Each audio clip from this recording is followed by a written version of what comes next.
Good morning, everybody. Welcome to Pre-Market News and Views by In the Money Stocks. Today is Thursday, June 7th, 2012.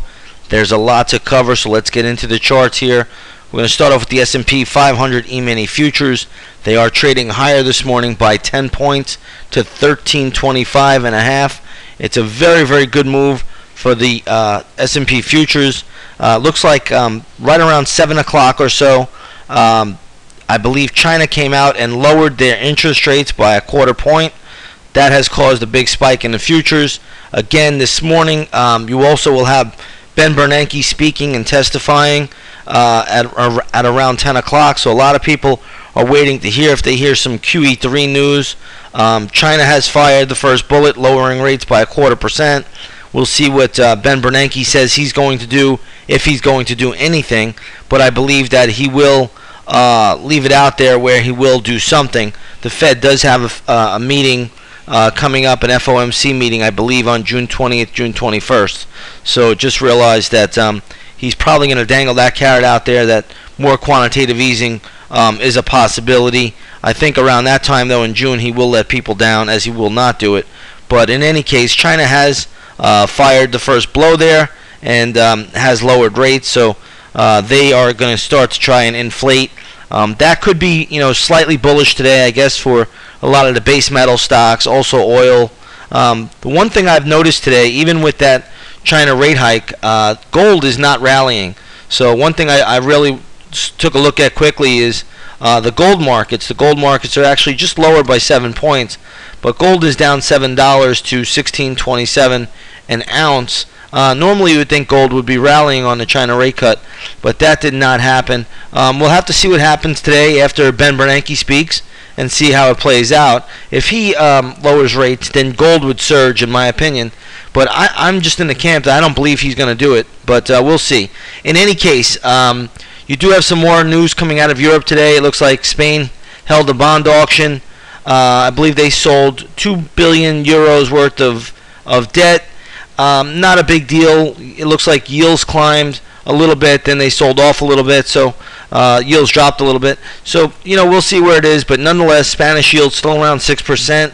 That is a problem going forward, and everybody should be aware of it. Looks like the Bank of England left their key interest rates steady at 0.5%. Also kept its quantitative easing purchase unchanged. They did not increase it.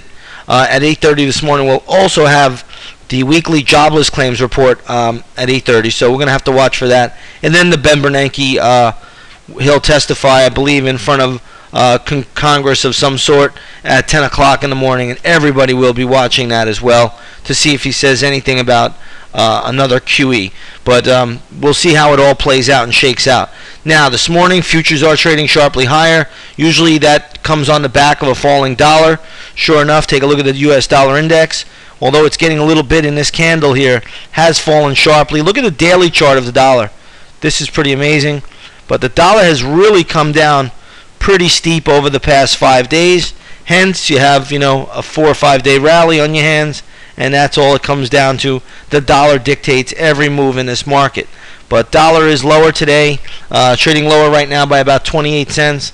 And we'll just have to see how the dollar plays out. If the dollar moves lower throughout the day, expect the markets to move higher and vice versa. But overall, that's what you need to watch.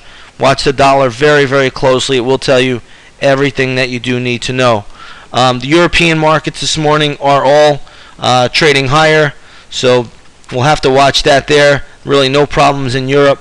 Now, something I want to point out, last night in Asia, all the Asian markets really rallied pretty nicely. The one market that was down was the Shanghai, but 7 o'clock this morning, China came out with that rate cut. So the Chinese ADRs could be strong, at least at the start of the day. I did notice Baidu was already gapping up and showing some decent strength. So watch the Chinese ADRs, at least at the start of the day. If the U.S. markets are strong, they should do pretty well, at least at the start of the day. But if they're overbought, again, you got to leave those alone. You don't want to jump on them. But right now, Chinese ADRs are showing some at least morning strength, and you can see it in the leading ADR, which is Baidu. So again, that is trading higher. All right, USO oil is trading up a little bit. We talked about that earlier. Oil's inflating. Light sweet crude is up I believe, at the moment by $1.50. So that takes us to around the 86.50 level. Take a look at the USO here today. USO is trading around 32.49, closed at 32.15. So a decent little pop there. Again, if the dollar moves up, oil will start to come down, and vice versa. So keep an eye on the dollar. But oil is up ahead of the opening bell today. All right, let's take a look at some stocks in the news. Some stocks in the news. Weekly claims are out. Looks like weekly claims are out. Let's just see how they're moving the markets right now. All right, not really a non-event for the most part. Looks like weekly jobless claims, 377,000, down 12,000. Okay, not a big deal. Market really doesn't care about it. Market cares more about inflation creation than anything else, and that'll come at 10 o'clock when we hear the words from Fed boss Ben Bernanke. Okay, some stocks in the news today. JM Smuckers, SJM is the ticker. This stock is really trading down just a little bit. I'm not going to make too much out of it at the moment. If it falls, watch the $73 level. There's a lot of support there for the stock if it does fall down there. So keep an eye on 73. You could get a bounce there. Let's take a look at Lululemon. This is the yoga apparel maker. Stock is getting hit this morning. Decent fall for Lululemon. It looks like there's a fair amount of support around that 60 level, but I think that area could break. If that does break, watch $56.90 and then look lower at $51.71. Those are your potential bounce areas for Lululemon. Okay, so again, if the $60 level breaks, do not go in on this one. This is a pretty decent little gap down. You're going to watch $56.89 and then $51.71. Could see some bounces, intraday bounces for scalps at those levels. Let's take a look at Molina Health, ticker symbol MOH. This stock is getting crushed this morning, closed at 25.76, now trading at 19.60, getting a little bit of a bounce here. There's a lot of support down here around this 18.50, 18.60 level, so watch it there. You can see even today the low is 18 bucks, but if that level breaks, be careful, because this is a strong gap down. Stock is going to 17.30, could fill the gap at 16 bucks, around the $16 area, and trade all the way down to $14. So again, watch those levels, okay? Some of them could be bounce areas. Again, you'd want to watch that around that $18 area. That level breaks, though. You're going to have a little bit of support around $17.30. Then you're going to look at 16 bucks and then all the way down to $14. So Molina Health getting hit hard this morning. Let's take a look at, do we have any more here? Oh yeah, we have one more here. Men's Warehouse, ticker symbol is MW. This stock has been all over the map, but nonetheless, it is getting hit hard today. Closed at 35.57 yesterday, now trading at 28.80. Watch these levels for the stock.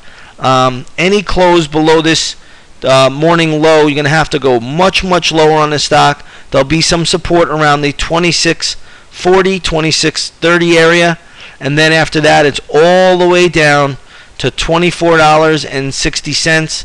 So watch those two levels. That's what I'm seeing at the moment for Men's Warehouse. But this is a decent gap down, so the markets start to sell off at all. Watch these stocks that are already weak to be weaker, but that could trade down to those levels. So you're going to have to watch there, and that's around 26.30, 26.40, give or take 10 cents, and then all the way down to the 24.60 level. That would be the next support area. So again, Men's Warehouse is getting hit pretty sharply this morning on the downside. Good volume already in that, so you got to be a little bit careful there. But Men's Warehouse is under pressure. But those are the two support levels that you could see some short-term intraday bounces. That's about it today. There's a lot going on. We'll see what else comes out. Be nimble today. Ben Bernanke will be speaking. Again, I have a hard time seeing him do a QE. But hey, you never know. Crazier things have happened, I guess. But in any case, We'll see what takes place around 10 o'clock this morning. His comments will probably be released a little bit before that time frame, so you'll know something probably around 9:45, 9:30, and we'll see how it all plays out and shakes out. But have a great trading day, everybody. Stay safe in this environment, even though the markets are rebounding a little bit, but it still should be volatile. Take care, everyone.